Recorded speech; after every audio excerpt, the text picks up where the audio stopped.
Yeah, so I just I'm getting the windows put in my flat here in Prague. So that's what my window looks like now. They got to come back tomorrow and finish up all that BS all around the sides and all that. Yeah, so the man, I've been gone all day. They came about 8 a.m. and just started banging on the shit. So I had to leave. So I went around walking around the center of Prague and chilling. Now it's about, what time is it here? It's 3:30 in the afternoon, or 15:36. So yeah, so this video is definitely gonna be a little different. And like I said, I don't like because like I said, I make these videos more so to help out younger guys with things that I didn't know. And this video really it's not going to touch on women a whole lot, even though I'm sure there's going to be parts where I can kind of segue it back into speaking about women. But this video is more about the individual, like truly learning how to go his own way in life, like men going their own way. Like I'm kind of starting to like lean into the thoughts of that's my ass Scott Tide. I'm starting to really think about just the whole theory of a man, like the definition of what a man going his own way should really be kind of spoke on. And I'm not gonna go into like very specific financial details, like specific 401k rates and all that stuff like that. I'm not gonna go into anything like that. This video, because I just had the situation happen. I just turned down a six figure job, right? And here in Prague, which is like a lot of money in Prague, like you'd be like a millionaire here, you'd be like millionaire type stuff here. But I turned it down, man, because like I just wasn't feeling how they were like coming at me.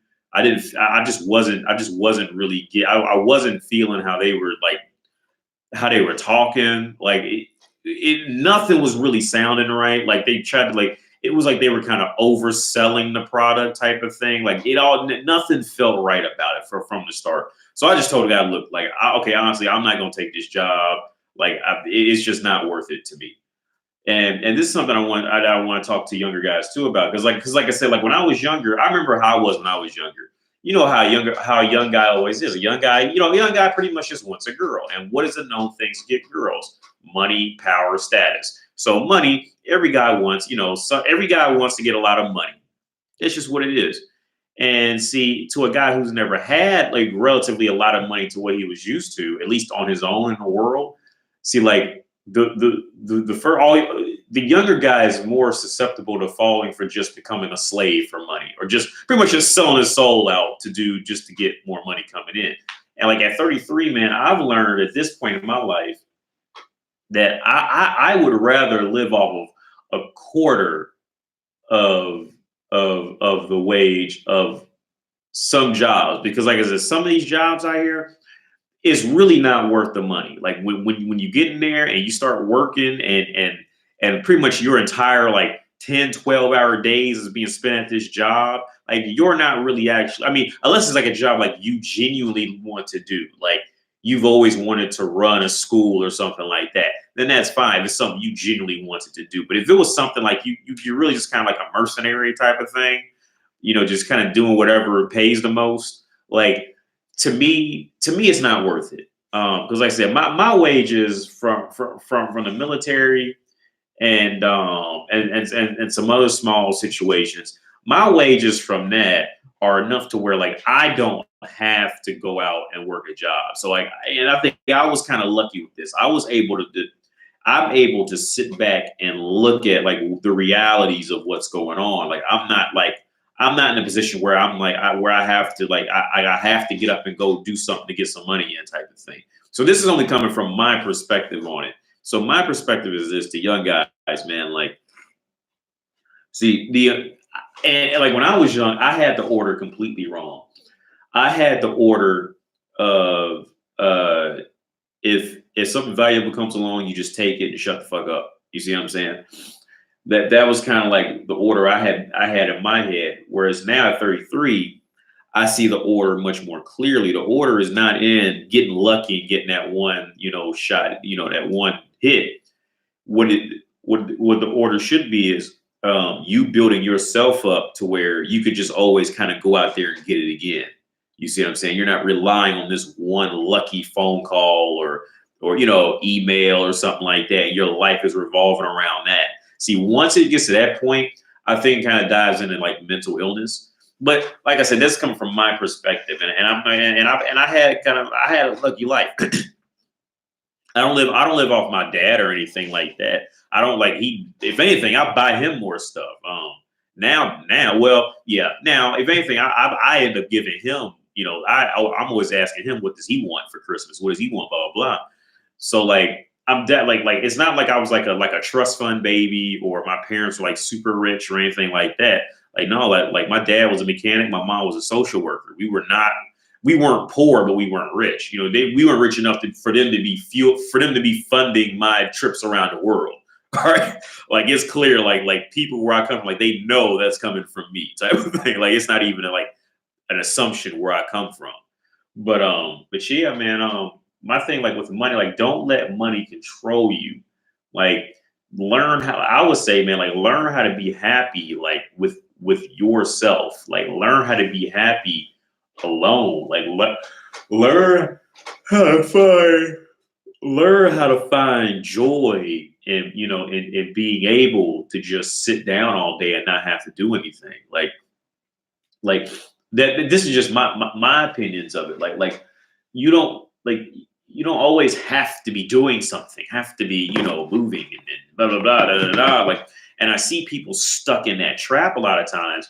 And I just feel sorry for them because there's no real end to that. You see what I'm saying? It's just like it's a culture, it's a lifestyle. Now, I mean, if you're a busybody type of person, cool. Like now, when I say the people who are always moving, not every single person, because and a lot of times I can feel it. Because like my dad, for instance, my father, he's a busybody type of dude. He's retired, man, and he's still just every time I call him, he's running somewhere and doing something, and he's like fully retired where he don't have to work. And I'm and I live more like I'm the one that's actually retired. And the reality of it, because I'm the one sitting down playing PlayStation all day and drinking and and just doing whatever I feel like doing. But like I'm 33, I'm his son, and I live the lifestyle more of a retired person than he does, because he was just it was like he kind of grew up more in that culture of work, work, work, work, work. So like now he doesn't have to work. Now he doesn't know what else to do but to just keep work, just keep working in some kind of way. So like I totally understand those type of guys. But like the guys that I'm talking about, as I was touching on before, like the guys are, around my age, you can tell, like you can just look at them and tell that they sold their soul to pretty much anybody who is their superior as far as like in a workforce. Like those people you work with, and you can like you you can tell like they're just suck ups, and they're just pretty much just lackeys. What's the word? Like they're pretty much just work slaves. Like that's really it. They're literally, I mean, not in the sense of like wage slavery, but like in their mind in that company, like their soul is in that company. You see what I'm saying? And like going back on my past, man, like I remember when I was in college, like I literally applied for any and every job I can find to apply for. Like I mean McDonald's to college professor. Jobs I knew I wouldn't be able to get. I applied literally to every job I can find. And you know what? Throughout college, I did not get a job for the first 2 years. I could not get one call back, man. I was that number. I was just that number in that mathematical equation. How they say 99.9% find jobs. I was that 0.1% that just could not find a job, man. So I learned how to survive just on my own and off of knowledge and stuff. So I would like repair computers, play taxi or something like that. That's how I, got that was how I learned. Like, because I was watching an interview with a dude that was in a mafia. And he said, yeah, he hadn't had a job since he was 18. And like, I can associate with that. I mean, I think we got there on different, from different points, but it takes a different mindset to become like that, to not require a boss, to not require to have to go to one place every single day, to not require somebody always telling you what to do. I think it really takes a different mindset. And I had to convert into that mindset, which was difficult. But like I said, from my experiences of with money, man, just don't let personally, what I learned throughout all of this, out of my road in life, is this. Like I said before, is to figure out exactly what you want and learn how to be happy with what you have. But I mean, also acknowledge that, if something better comes along and if it works out, take it. But don't like revolve your life around like a Michael Kors watch. I got a Michael Kors watch in the other room. And like some people, they would get that watch and like their whole life would like they'd be scared to death to lose that watch. I just left the watch. I just left all my stuff here while people came and redid the windows for 8 hours. You see what I'm saying? Because like in my brain, like the order is in its proper place. Now other people, like they would have never left that jewelry out like that. Because their lives, because see that jewelry, like in Fight Club, that jewelry ends up owning them. They don't own the jewelry anymore. You see what I'm saying? Like if you can't let like superficial stuff go, then the superficial stuff owns you. Okay, whether it's a job, watch, car, girlfriend. There's a lot of girlfriends like that, or spouses, whatever. You have to own you. You can't let anything else, because once you start that thing of like, if you're too afraid to lose something, I would say, with the exception of like your own child, right? And possibly like the mother of your child, but it's pretty much anything else. If it's a house, car, boat, motorcycle, what have you. If you're like so deathly terrified of losing it that like you like it makes you like stop and think hard about it, you don't belong with it. Simple as that. And also, if you can't go out there and replace it, like as long as it wasn't like like something of sentimental value, like a watch for your great grandfather or something like that. Like this is like an expensive watch. And the thought of losing that watch, just like you just can't imagine it simply because it was expensive. Like you don't belong with it. And also, if you buy something that you can't replace in some kind of way relatively quickly, then you don't belong with it. Because what's going to happen is like I said, it's going to own you, and you're going to be a slave to it. You're going to be going out there working, trying to please other people, sucking up to people, pretty much being a slave to keep fueling it. So it ends up owning you, like in Fight Club. He said, yeah, I don't know if you've seen the movie Fight Club, but Tyler Durden, no, not Tyler Durden. I forget the Ed Norton's character. I don't know if you ever seen the movie Fight Club, but in the movie Fight Club, just a brief explanation.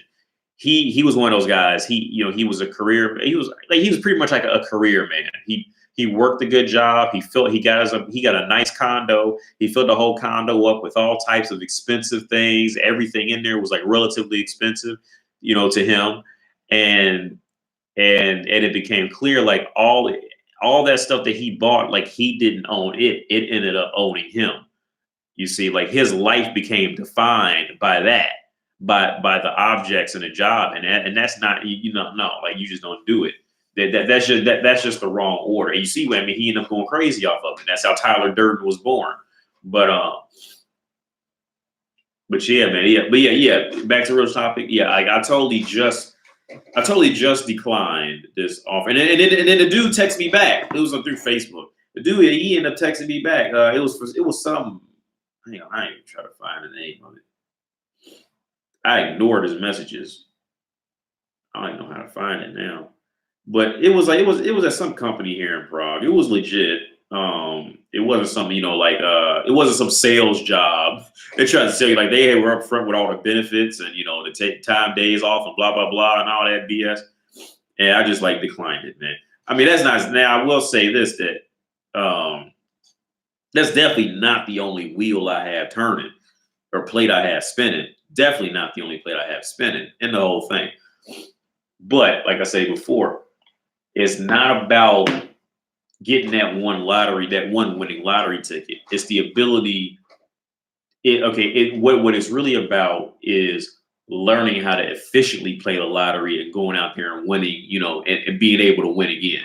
That's what that's where I think it should all come from. But yeah, this video was not talking about women or anything like that. This video was just something I wanted to touch on personally because it's like I said, I make these videos for you, preferably younger guys who just don't know.